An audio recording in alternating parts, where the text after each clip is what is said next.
Hello class 5। तो कैसे हैं आप सब? आई होप सब अच्छे होंगे। तो चलिए पढ़ाई स्टार्ट करते हैं। तो यूनिट 1 में आपका चैप्टर्स तो सारा कंप्लीट हो गया। एक सबसे पहले मैं होमवर्क दे देती हूँ, पहले ही होमवर्क दे देती हूँ। क्यों?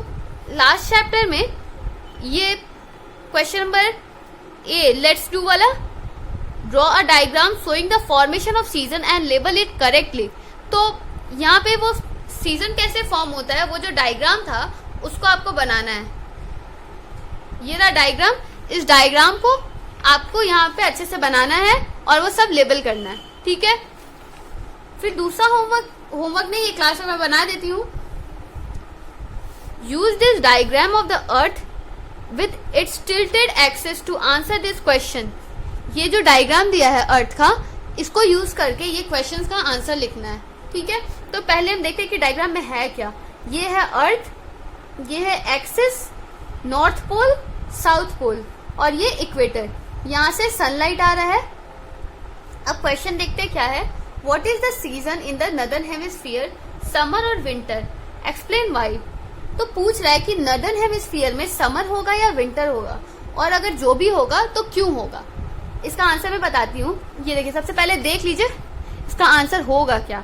नॉर्दर्न हेमिस्फीयर में अभी क्या होगा, नॉर्दर्न हेमिस्फीयर सन से दूर है, यहाँ पे सनरेज नहीं पहुंच रहा है।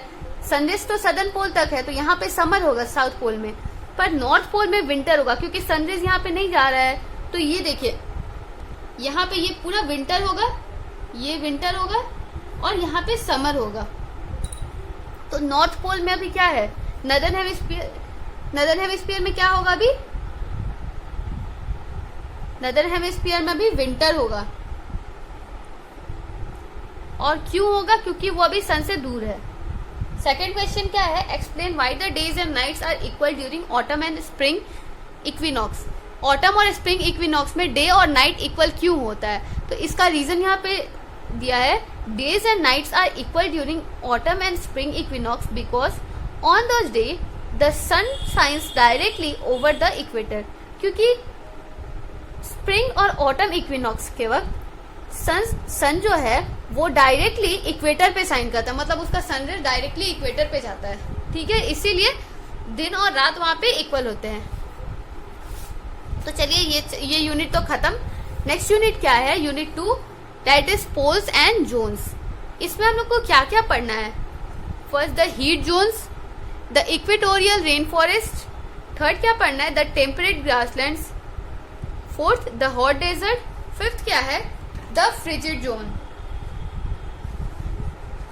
तो पहला चैप्टर स्टार्ट करते हैं सेकेंड यूनिट का। Chapter 4 the heat Jones. Chapter 4 the heat Jones. Here you will learn about the factors affecting the climate.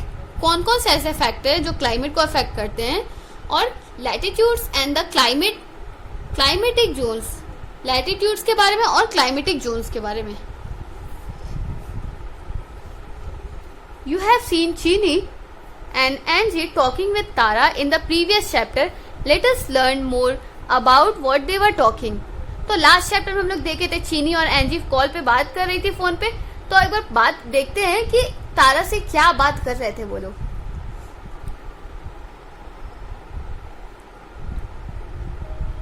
I am going for a picnic with friends. सबसे पहले ये पूछती है चीनी, Tomorrow is 4th July. Wow, it's a holiday for you. What are you doing tomorrow? कल तो 4 जुलाई है, कल तो हॉलीडे है, तो तुम क्या कर रही हो। तो तारा बोलती है, I am going for a picnic with friends. मैं फ्रेंड्स के साथ पिकनिक पे जा रही हूँ। तो तारा बोलती है, picnic, why did you plan a picnic during summer. तुम समर में क्यों प्लान की, समर में तो पूरा धूप होता है, तुम समर में पिकनिक क्यों प्लान की। तो तारा बोलती है, in New York summer are cool and sunny. It is the perfect time for picnic and outing. In winter, everything is covered with snow. We rarely go out during winter. तो वो बोलती है, New York में summer ठंडा होता है और गर्मी ठंड में बहुत ज़्यादा ठंड होती है, इसीलिए सारी जगह स्नो रहता है, इसीलिए हम गर्मी में प्लान करते हैं घूमने जाने का। ठंड में तो वो कहीं बाहर नहीं जाते, रेयरली गो आउट, मतलब बहुत कम ही बाहर जाते हैं, कभी कभार। तो फर्स्ट टॉपिक क्या है, पढ़ते हैं ये क्यों होता है, ऐसा क्यों होता है, ये हम लोग को इस चैप्टर में पढ़ना है। तो चलिए स्टार्ट करते हैं। फर्स्ट टॉपिक क्या है? Factors affecting the climate. Climate is the average condition of weather over a period.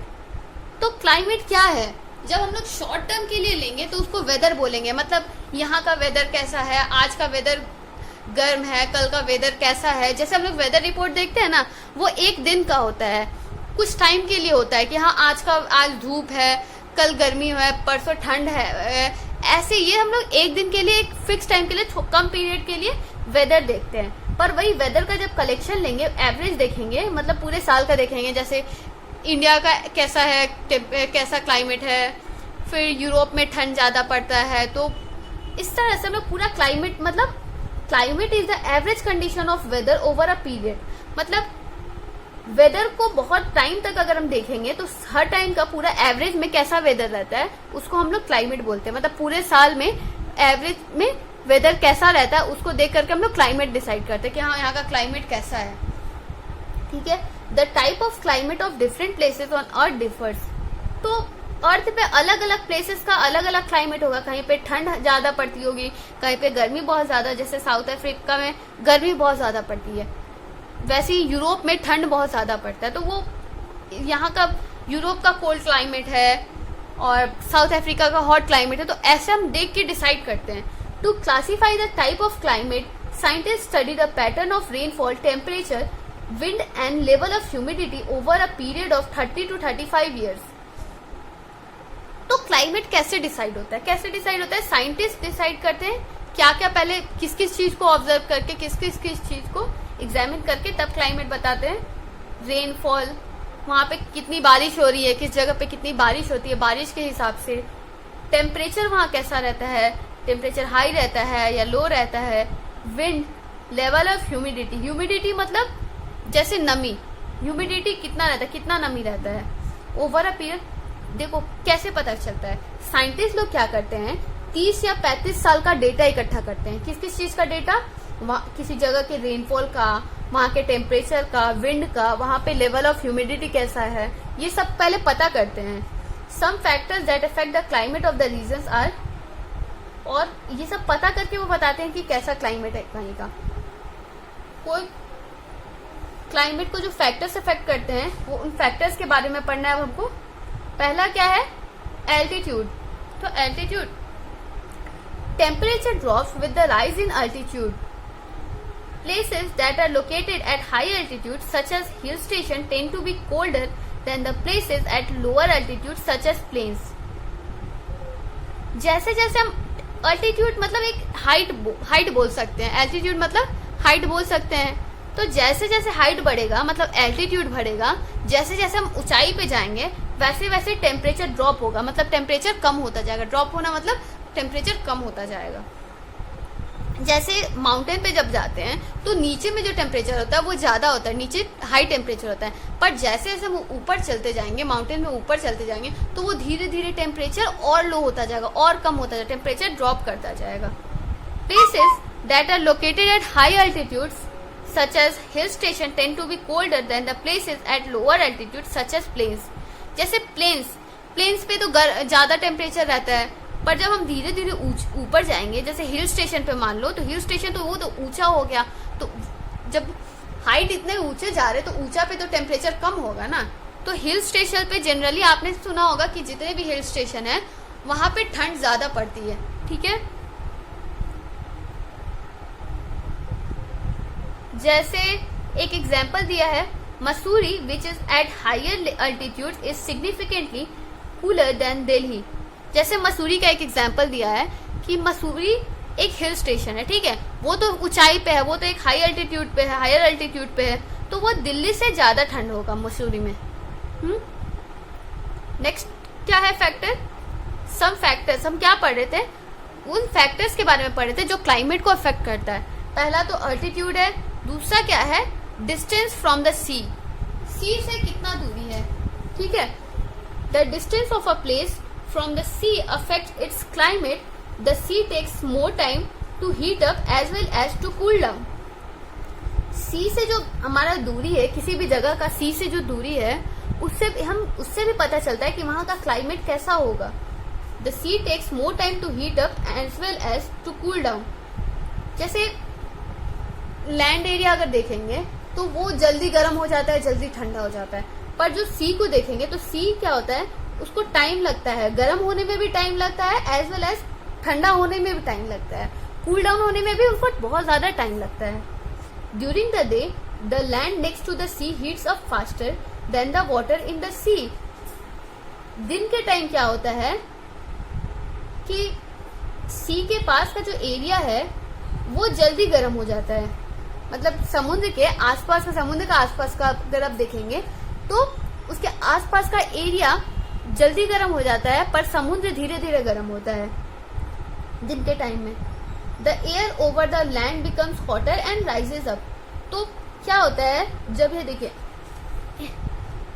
ये जो लैंड एरिया है ये जल्दी गर्म हो जाता है, सी तो धीरे धीरे गर्म हो रहा है, ढेर सारा पानी वो धीरे धीरे गर्म हो रहा है, पर जो ये लैंड एरिया वो जल्दी गर्म हो जाता है, और यहाँ का जो एयर है, लैंड एरिया का जो एयर है वो धीरे धीरे उड़ के वेपोरेट होके वो ऊपर चला जाता है, वो वार्म और गर्म होकर के वो ऊपर हो जाता है, राइज करता है। ठीक है, राइज मतलब ऊपर उड़ना।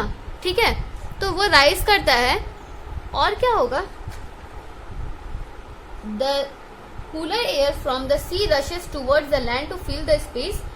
The air from the sea that blows towards the land is called sea breeze. तो देखिए लैंड जल्दी गर्म होता है, लैंड एरिया जल्दी गर्म हुआ, यहाँ का जो एयर है वो वार्म होके राइज कर गया, मतलब ये सारा ऊपर चला गया। ठीक है, ये ऊपर चला जाएगा तो यहाँ पे पूरा एयर का स्पेस खाली हो जाएगा। ये इस खाली जगह को भरने के लिए जो सी ब्रीज है, यहाँ से यहाँ का जो एयर है, सी के ऊपर का जो एयर है वो लैंड के साइड आने लगेगा, यहाँ का एयर क्या आएगा, लैंड के साइड आने लगेगा। तो अब इसको हम क्या बोलते हैं, सी ब्रीज। ये ठंडा ठंडा हवा होगा। जब ये गर्म हो गया, देखिए फिर से रिपीट करती हूँ, लैंड पहले गर्म होता है तो यहाँ का जो एयर होगा वो ऊपर चला जाएगा, वार्म होके वो ऊपर उड़ने लगेगा। वो जब ऊपर चला जाएगा तो यहाँ का स्पेस खाली हो जाएगा एयर का। तो इसको भरने के लिए क्या होगा, ये जो ओशन वगैरह, सी वगैरह कुछ भी है, तो समुद्र का जो उसके ऊपर का जो एयर होगा वो धीरे धीरे लैंड के साइड आने लगेगा। क्यों, ताकि जो वैकेंट प्लेस है, जो खाली जगह है एयर का, उसको भर सके। तो ये सी ब्रिज, इसको हम क्या बोलेंगे, सी ब्रिज। तो ये ठंडा ठंडा हवा सी वाला यहाँ आने लगेगा। ठीक है, तो इसीलिए समुद्र का जो आसपास का एरिया है वहां पे जल्दी गर्मी नहीं लगता, वहां पे ठंडा ठंडा हवा हमेशा चलता रहता है।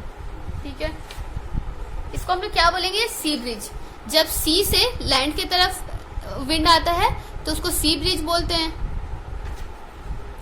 At night the land losses of heat faster, sorry, at night the land loses heat faster than water, so the air over the water becomes hotter and risen up. पर रात के वक्त क्या होता है, दिन के वक्त तो लैंड जल्दी गर्म हो जाता है और उसका एयर उड़ जाता है, तो सी के साइड का एयर आता है लैंड में, मतलब ठंडा पानी, जो समुद्र के ऊपर का ठंडा पानी है वो लैंड एरिया में आ जाएगा, मतलब साइड वाले एरिया में आ जाएगा।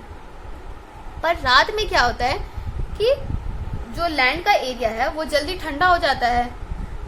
हाँ, क्योंकि वाटर को ठंडा होने में भी टाइम लगता है ज्यादा और गर्म होने में भी ज्यादा टाइम लगता है।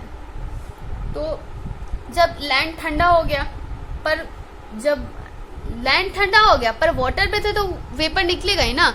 वाटर के पास जो एरिया है, जो समुद्र के ऊपर का एयर है, वो तो अभी भी गर्म है, तो वो उसको टाइम होने लगेगा, तो वो धीरे धीरे अभी भी गर्म होकर के ऊपर चला जाता जाएगा। The air over the water becomes hotter and risen up, वो और गर्म होते होते ऊपर चला जाएगा। समुद्र के ऊपर का जो एयर है वो और गर्म होते होते ऊपर चला जाएगा रात में। तो अब क्या होगा, the cooler air from the land moves towards the sea to fill the space. तो सुबह में क्या हुआ था कि लैंड के पास का एयर चल जा रहा था, पर अब क्या हो रहा है रात में कि समुद्र के ऊपर का एयर जब जा रहा है तो क्या होगा, लैंड के पास जो ठंडा ठंडा एयर था वो आ जाएगा समुद्र के ऊपर और वहां का जो वैकेंट प्लेस होगा उसको भर देगा। The air from the land that moves towards the sea is called land breeze. वैसा air that moves towards the sea, जो लैंड से सी के पास जा रहा है वो होता है लैंड ब्रिज। जो सी से जा रहा है वो सी ब्रिज और जो लैंड से जा रहा है वो लैंड ब्रिज। तो ये देखिए, ये इमेज में देख सकते हैं कि पहला ये दिन का टाइम है कि वेपर बन के जा रहा है पानी, फिर क्या हो रहा है, सी का जो पानी है, समुद्र के ऊपर का जो पानी है, वो आ जा रहा है लैंड एरिया में, ठीक है। और सेकंड नाइट वाला पिक्चर है कि रात में क्या होता है, लैंड जल्दी ठंडा हो गया, पर ये जो सी के ऊपर का, पानी के ऊपर का, समुद्र के ऊपर का जो एरिया है, जो एयर है, उसको तो अभी टाइम लगेगा ठंडा होने में, वो वार्म हो करके राइज करेगा, ठीक है, वो वार्म होके वो ऊपर जाएगा, वो ऊपर जाएगा तो यहाँ पे वैकेंट प्लेस होगा, तो अब इस वैकेंट प्लेस को भरने के लिए लैंड से कुछ हवा चलेंगे, यहाँ लैंड से हवा जाएगा, तो ये जो हवा जाएगा उसकी वजह से ये एरिया और ठंडा हो जाएगा, यहाँ से ठंडा ठंडा हवा यहाँ चला जाएगा, ठीक है। तो इसको क्या बोलते हैं, लैंड ब्रिज। जब सी से लैंड के साइड विंड जाए तो सी ब्रिज, और लैंड से सी की तरफ जाए तो लैंड ब्रिज, जब लैंड से सी की तरफ जाए तो लैंड ब्रिज। नेक्स्ट क्या था factor, wind. Wind can be hot, humid और cold. Each type of wind affects the climate of a place differently. Wind कैसा हो सकता है, हॉट हो सकता है, ह्यूमिड हो सकता है और कोल्ड हो सकता है। हॉट मतलब गर्म होगा, ह्यूमिड मतलब जिसमें मॉइस्चर हो, ठीक है, जैसे नमी हो, जिस हवा में नमी हो, जैसे बारिश होता है तो हवा कैसा बहता है, वो नमी वाला वो होता है, तो ह्यूमिड। और कोल्ड मतलब ठंडा ठंडा हवा, तो ये तीनों हवा होता है। Each type of wind affects the climate of the place differently. Wind की वजह से वहाँ का क्लाइमेट बहुत ज़्यादा इफेक्ट पड़ता है। जब जैसे कुछ टाइम अगर यहाँ पे बारिश हो रहा है कहीं हमारे आसपास, तो वहाँ से जो विंड आएगा वो ठंडा ठंडा हवा की वजह से यहाँ पे गर्मी नहीं लगेगा, यहाँ का क्लाइमेट क्या होगा, मॉडरेट क्लाइमेट हो जाएगा, यहाँ पे प्लेजेंट क्लाइमेट हो जाएगा, अच्छा क्लाइमेट हो जाएगा। Wind blowing from the colder region makes the place cool. अगर किसी ठंडे जगह से विंड बह रहा है, विंड बह के कहीं आ रहा है, तो जहाँ पे भी जाएगा वहाँ पे तो ठंडा ही करेगा ना।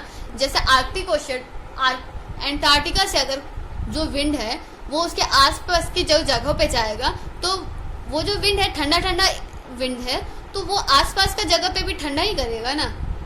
तो वैसे ही अगर हम लोग यहाँ पे रहते हैं, अगर हम लोग सासाराम में हैं, तो हमारे आसपास का जो एरिया है, जैसे हम लोग सासाराम में हमसे कहीं थोड़ा सा आगे अगर देखेंगे तो वहाँ पे अगर बारिश हो तो वहाँ से ठंडा ठंडा जब हवा आता है तो यहाँ पे कितना भी, यहाँ पे गर्मी है उतना ज़्यादा नहीं लगेगा, यहाँ पे भी ठंडा ठंडा हवा आएगा तो अच्छा लगेगा। For example, the dry and the hot winds blowing from the Thar desert pass over northern India and make climate of the region hotter, drier and dustier. एक एग्जाम्पल दिया है कि ड्राई और हॉट विंड्स, थार डेजर्ट का जो dry और hot winds है वो क्या होता है कि नॉर्थ इंडिया में बह कर के आता है, वो नॉर्थ इंडिया में आता है और यहाँ के क्लाइमेट को क्या करता है, हॉटर, ड्रायर एंड डस्टियर। हॉटर मतलब और ज़्यादा गर्म करता है यहाँ का क्लाइमेट वहाँ के हवा की वजह से। थार डेजर्ट की हवा की वजह से उसके आसपास के एरिया जैसे नॉर्दर्न इंडिया का क्या होता है, यहाँ गर्म हवा चलता है, सूखा सूखा गर्म हवा चलता है, और डस्टियर मतलब धूल वगैरह रहता है, वहाँ पे रेत वगैरह जो उड़ता रहता है वो रेत वगैरह उसमें मिला रहता है।